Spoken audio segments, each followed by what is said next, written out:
కన్నీళ్ల మధ్యలో నడిపించాడు. ఆ పూటకి అంత ఆహారం లేని పరిస్థితిలో నన్ను నడిపించాడు. రైల్వే స్టేషన్లో, బస్ స్టాండ్లో పేపర్ పరుచుకొని పడుకునే స్థితిలో నన్ను నడిపించాడు.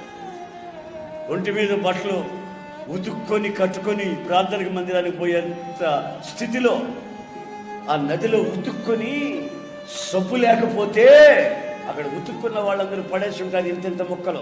అవన్నీ తీసి ఎంత ముద్ద చేసి నా బట్టలు ఉతుక్కొని శుభ్రంగాను ఆరబెట్టి ధరించి అప్పుడు మీటింగ్లో పోయి వాక్యం చెప్పిన స్థితి నాకు తెలుసు. ఆయన నడిపించిన లోతైన మార్గం.